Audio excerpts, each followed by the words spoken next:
Hi, and welcome back to another episode of Tuba People TV, where we talk about all things Arnold Jacobs all of the time. I'm here with Øystein Baadsvik. We're here in Eugene at the University of Oregon School of Music.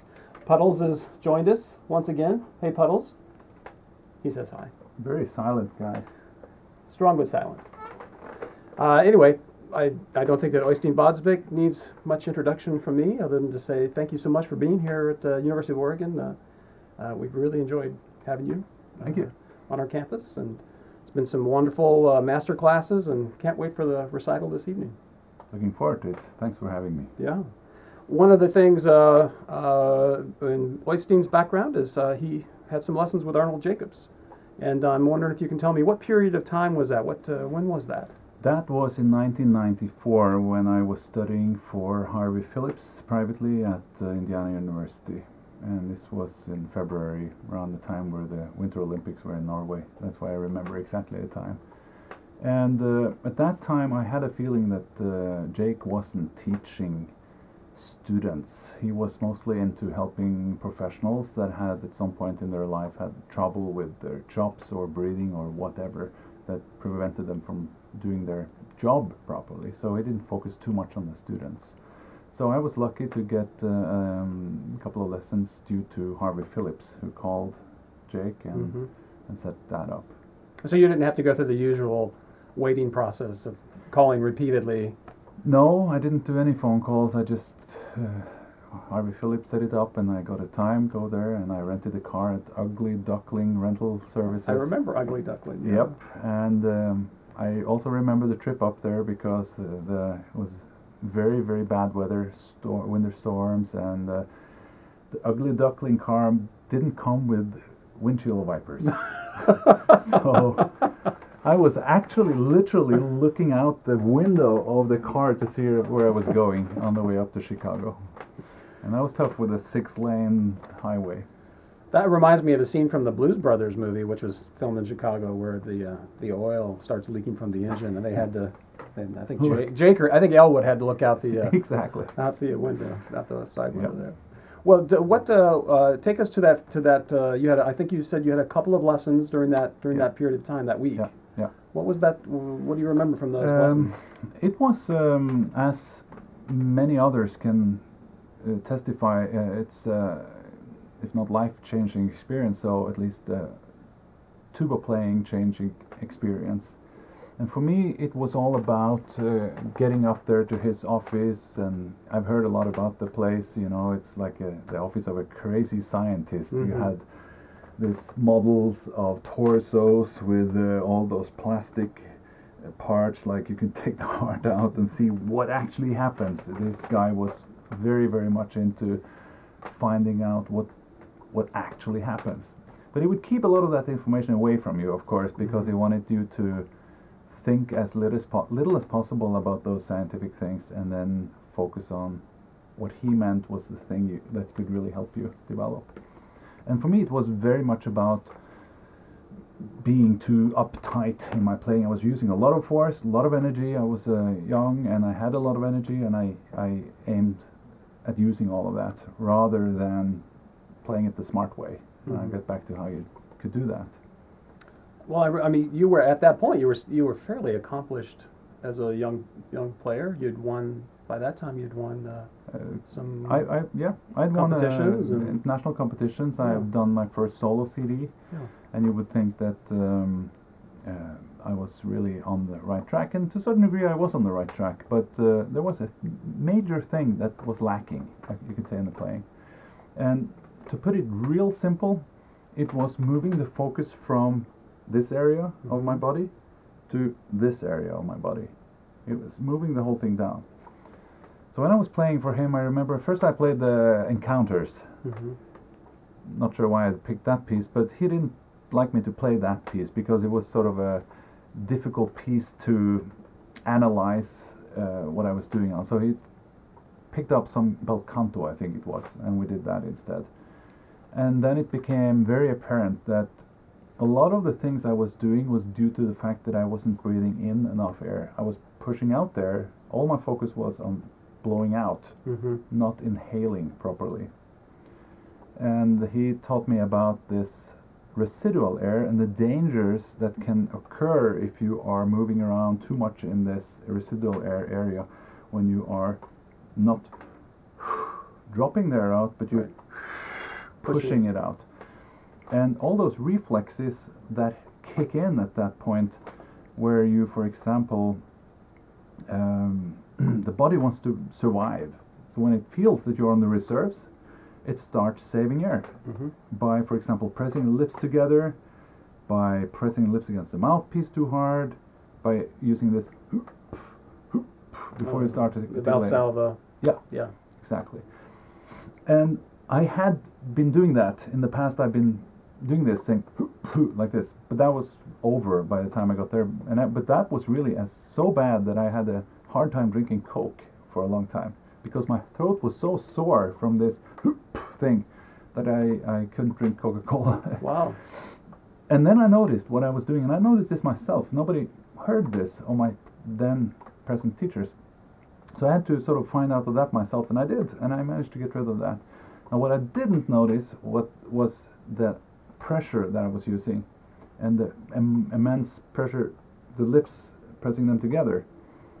It sounded okay, but I was using far too much energy. And again, as a result of this breathing that wasn't full enough, the body was sort of using those ways to preserve air. So you literally taught me some ways to get this part of the body, the breathing apparatus, more into place. So just staying away from that as much as you can out of that last 35%, and being more in the upper 60% of your capacity. So you could, it's to put it simply, during those two lessons we did two different things. It was inhaling, working on the inhalation, exercises for inhaling properly, and he meant that inhalation would really take away those problems without me having to think so much about them. Again, his way of thinking was, you don't have to focus on opening the lips. Just breathe in fully and the lips will open by themselves. So again, it's a very, very clever thinking. Helped me a lot. And the second thing there was really about using the abs while playing, and that might seem a little strange for some people, because he would always say, or at least the quotes I hear from others is, relax, never use the abs, just be as relaxed as possible all the time. But to me he said the opposite, and he actually made me play on the mouthpiece. I'm going to play that for you if I find the mouthpiece here. I was working with the bel canto, and he told me to go ahead and play.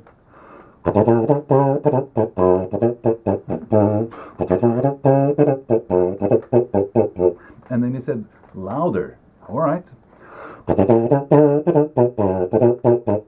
And so on. And afterwards I played the bel canto, and what happened was that the lips were really free, because they are just vibrating very freely when you play those staccatos. Plus, the energy has been moved down here, and it sounded a lot better.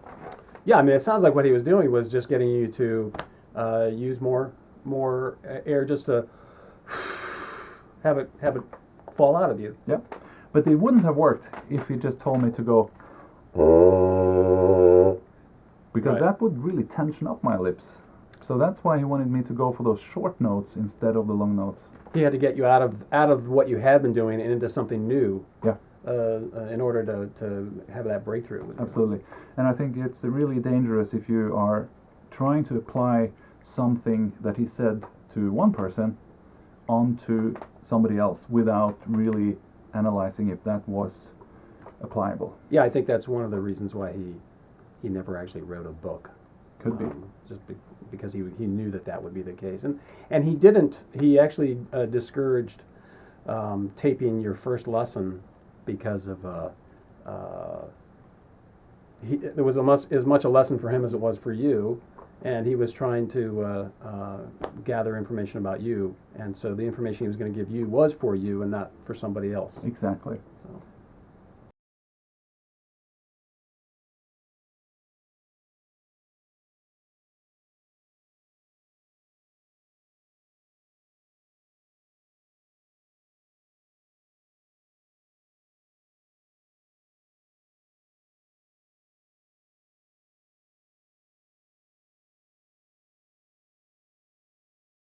much. Exactly, and he's not focusing on the. He's going end around. Right. Yeah, without attacking getting you to think about that Right. issue. Right. Yep, and that's good pedagogy. When you can give someone an exercise, do like this, and it'll work without you having to analyze yourself all the time. Of course, there's a certain amount of analyzing going on, but right. you got to try to avoid it too much. And some people can't stop analyzing. Some just love going into those questions. Right. And people are very different. Some are like, I want to know what happens. I want to know down to the millimeter how I hold my lips, how my tongue is working. Yep. It's really not possible to keep them away from that thought. So you got to give them a little bit of information, try to say, this works great, and then maybe put the focus on something else. Yeah, it seems like with Jacobs, he would try and meet the student where the student was, and if he believed that the student needed that information in order for Jacobs to be able to work with them, then he would give it to him. There's a great story about this. You probably heard it, but it's about a guy who was lecturing in nervosity. How do you deal with being nervous or overcome that? Mm-hmm. So he was lecturing in front of an audience, a lot of people, over 1,000 people, and he said, I need a volunteer. And of course, all those guys in the audience were there because they're nervous and they couldn't really get themselves to say, I want to be the volunteer. So he said, you be the volunteer. And came up on the stage, and she was very nervous, of course, and he said to her, okay, you go over to the other side of the stage, I'll be here. About 100 feet stage. And he took a tennis ball and he said to the girl, I'm going to throw this ball to you, and whatever you do, don't drop the ball on the floor.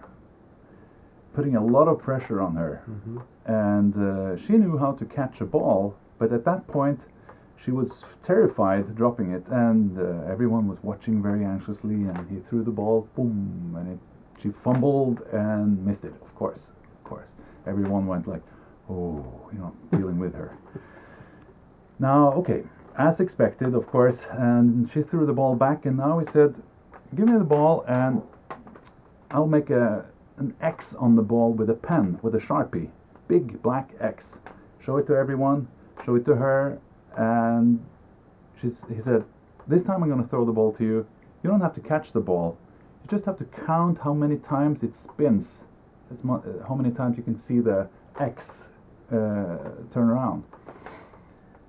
And then give me the number afterwards. And she said, well, that's probably easy. He threw the ball. She went 1, 2, 3, 4 times, right?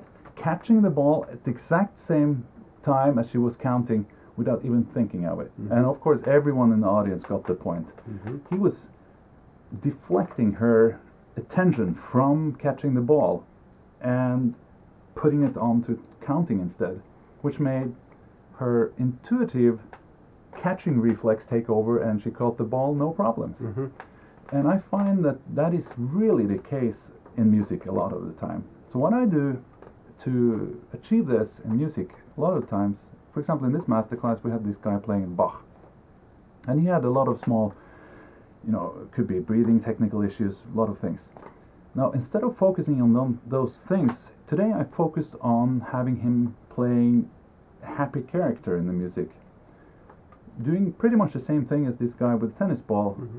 deflecting his attention from how to play the tuba and on to how to play music. Right. And he was so caught up in this playing happy on the tuba that he forgot about how hard it is to play the tuba, and all of a sudden it sounded much better mm-hmm. already. And I think that happens to me a lot. So I try to fool myself in the same way when I'm on the stage, so to speak, by thinking very hard about the characters I'm after, and getting into character before I walk on stage, or when I'm on the stage I make this little room around myself and I think about this character for the next piece, and then usually the playing just comes by itself. Yeah. The those 2 lessons that you had, was that basically what you worked on with the yeah. just getting more free? Yeah, it was those 2 things, the inhalation, mm-hmm. full inhalation. We worked a little bit on the posture, and also on getting the lips to vibrate freer by focusing more on the abdominal area. Yeah, I love that example with the tennis ball because it's so true in terms of deflecting and just getting the student to be thinking over here when you're really working on this issue over there. Right. It's so effective. And you can trick students with this, but you can also trick yourself if you know that this is working. Right. To a certain degree, though, I have to say that it's tough to say to someone who is really unsecure about their own playing, you go ahead and just think about something else and it'll be all right. In theory, it sounds good. In practice, not so easy. So what you need is practicing, concert experience. Myself, I was about 15 years ago, I did more than 1,000 concerts in a period of 3 years. Wow. Sometimes more than 3 concerts a day for kids, school kids. So in Norway we have this system where you can travel around, we play professional concerts at schools. And you can imagine how it is. You get up there at 9 o'clock in the morning, you have an audience of 500 people, kids, that know for a fact that tuba is the dullest instrument on the planet. And you're going to play for them for 50 minutes. And that's your challenge. So the focus is not on how to play the tuba. And you learn that pretty quickly. After your concert number 200, you really just pick up the horn and start communicating, start entertaining, start bringing stuff over. Yeah. And you will notice that whatever you do to make that happen, happens automatically. And I remember, now that I'm talking about this, that Arnold Jacobs told me about this too. He had this period in his life when he played a lot of concerts. He would play on clubs, like a freelancer, everywhere, several times a night. And to him, that led him into this position where he could let go of thinking of the technique, and it just worked. Yeah. And I think the thing that got me there was, first of all, his hint there, and then secondly, these 1,000 concerts. It's quite a few. Quite a few. Øystein, you mentioned that you were at IU studying with Harvey. What was that like? Studying for Harvey is, or was, very important to me as well. Equally important as studying for Jake, I would say, but in a different way. Harvey was very aware of the business part of music playing. So he was talking to me about how does the music meet the audience? How can you do in order to promote what you're doing and reach out? So that was part of it. Secondly, it was very much about the attitude you have when playing. For example, I was practicing at that time. I remember the and he would say that I like the attitude you have when playing this. It's so worryless, and that gave me confidence to continue working on that worryless playing style, where you think more about the character again than whatever you do to make it happen. And he would be a great inspiration when it comes to finding repertoire, and we worked on the Vaughan Williams concerto pretty thoroughly, very nicely, and then he would work on sound quality. So give me some great examples of sound quality. Oh, that's wonderful. And then you've also had experience studying with John Fletcher. Absolutely. So John Fletcher, I just had 2 lessons for him at a conference in Norway in 1985. By that time, I've heard him play on recordings. Great inspiration. And my teacher at that time worked in the Trondheim Symphony Orchestra. He had John Fletcher as his mentor and ideal. So he was teaching a lot about this, a lot of the same way as John Fletcher would do. What I remember about John was that he was very much about clarity. As a soloist, you need to play as clear as possible so that the audience can hear what you're doing. And clear very often means smaller. And he was very much about, even in an orchestra, as things becomes bigger, you need bigger gear, bigger trombones, bigger strings. I mean, everything is expanding and become bigger and bigger, and is that necessarily better? Mm-hmm. That was he was questioning all the time. And one example he took was, if you love someone and you want to tell them that you love them, does it make more sense to scream that into that person's ear Mm-hmm. rather than whispering it? That was his very, very good example there. Mm-hmm. Øystein, some of the times that we've had together during your visit here to Eugene, I've been impressed just by talking about your lesson experiences. And it seems like you're able to really get a great deal of information out of just one lesson. Yeah, absolutely. And you got to use that experience and chew on it when you get home. Again, it's about making it your own, and that takes some time. Some people need this follow-up by week, but for me, it really was. I was a little slower, I guess, absorbing the things. I needed to work in my own brain with it. And what I'd like to say to the guys that watches this and wonder if they should go and spend money on a lesson or private study for someone, it's probably worth it.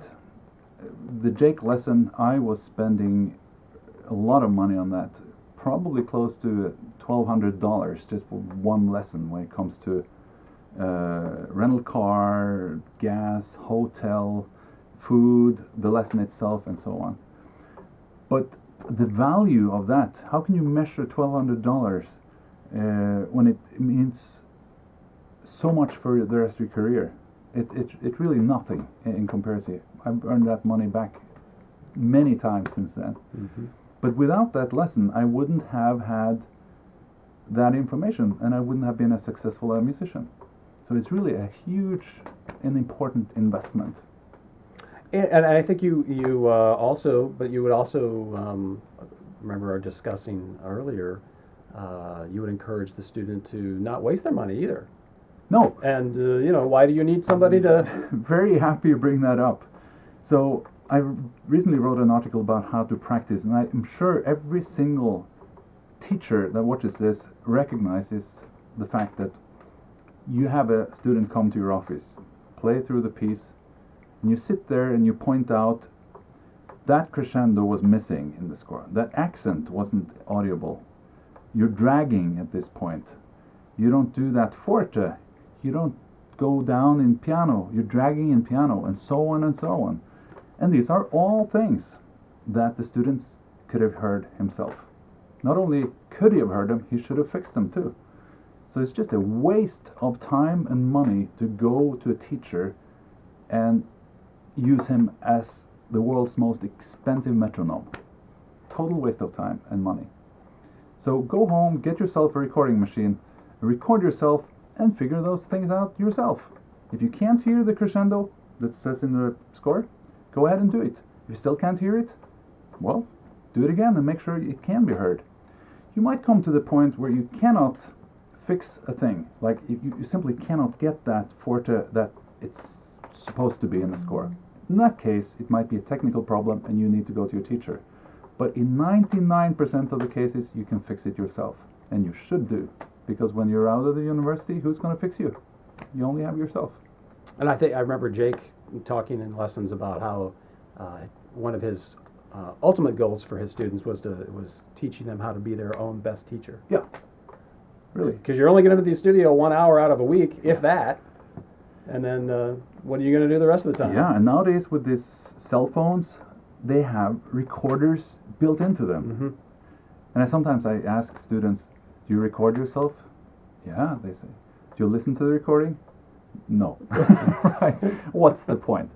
I mean, this is such an effective way of learning. Yeah. To record, listen back, check and fix, and then record again. Is it been fixed? No. Well, go back, fix it again, and keep on doing it until you actually can hear those accents, those crescendos, and the continuity of the rhythm, so you're not dragging or pushing anywhere. Sounds great. Øystein, I know that for me, listening to John Fletcher, his recording of the Vaughan Williams, his work with the London Symphony, and then he also had a solo record, a couple of solo records out when we were younger, Right. When there were still records. Yeah. It was very inspirational to me to hear his musicianship and artistry. How was that for you? And Again, the clarity was the guiding line for him, and style-wise, he was very, very good too. And I think to be very specific about one particular technical thing, it was the lip positioning that I didn't hear much about from the Chicago side, as probably we didn't have time to get into it. But John would always say smaller the further up you get. So if you look at a guitar string, for example, it might be like this long. If you want to play higher up, you just make it smaller. And even smaller, even smaller. It's pretty simple. Yeah. Now, you go to smiling aperture, which is totally opposite. That's like, you go outwards instead. And you stretch a guitar string, which is a terrible waste of energy. And it strains the guitar string very much, and it might break. And so with your lips, if you go like this real wide, it's going to be real hard. Go smaller, it's a lot easier. But it's not really intuitive to do it this way. So that was something I had to learn to do, to make it smaller rather than stretching. So that made a great impact on my playing. So higher up in the register, tinier and tinier, also with the tongue going a little bit more up, and then lower, of course, in the lower register. It was very important. And to wrap this up, I think if you look at the art of brass playing, of being a sculpture on a square, if you go for one teacher, even if you go for a really good one, you get a description of what this looks like from one angle. So what I did, I went to different teachers like Roger Bobo, John Fletcher, Harvey Phillips, and Jake, and Michael Lynn, and saw the sculpture from different angles. They all described it in fairly the same way, but also with a different touch to it. And also from the top. And only when you've gone all the way around and seen it from as many angles as possible, you really get an understanding of what this art is all about. So I really encourage all of those who look at this to go out and seek up different teachers, chew on the information for a while, and make this your own three-dimensional picture of what brass playing is about, not a two-dimensional textbook picture. I think that's a really great point, just to get as many really high quality points of view, very distinguished and well described observations to take back to your own artistry. Yeah. I think it's really great advice, and certainly it's worked out well for you, very nicely. We're all very different, but having a broad picture and trying to make it your own, make the information your own, that is really going to help anyone. I think that's true. One experience that Øystein got to have yesterday for the first time was to go to an American football game. Yeah. How did you enjoy that? Ducks beat UCLA? It was a life-changing experience. No, really, it was very, very much fun. And we got a couple of good seats at the 50-yard line, which for those of you who haven't been to an American football game, it's in the middle of the field, and you can see everything going back and forth. They're fighting to get that ball yard by yard up on the field. We heard a great band. Oregon Marching Band? Oregon Marching Band. And not only that, I got to play sousaphone with them, which was a fantastic experience. Now, I was given a book with the melodies in it. First of all, I didn't know the book. Secondly, I don't know the fingerings for the B-flat, so that didn't do me much good. And also, when the conductor goes 3, 4, boom, like you don't have time to find the right page. So I was really forced to just go listening there. And if you saw a guy moving the sousaphone in all the right directions, it would have been me. But it was a very, very good time being on that football game, seeing that. And it's one of the best in the country, I hear. Yeah, it is. It's one of the top. Yeah. And Puddles was there yesterday, doing a lot of push-ups. That is right. Puddles wanted me to give you thanks for taking the time to sit with us and talk about Jake and other issues and memories. It was great. It's great having you here. Being as self-absorbed as he is, he wanted to give you a cap that has his image on it, of course. That's just the way he is. But we give you this University of Oregon baseball cap with our thanks. And it's been a pleasure having you. Thank you very much. Thanks for having me. Bravo. Bravo. And now back to you.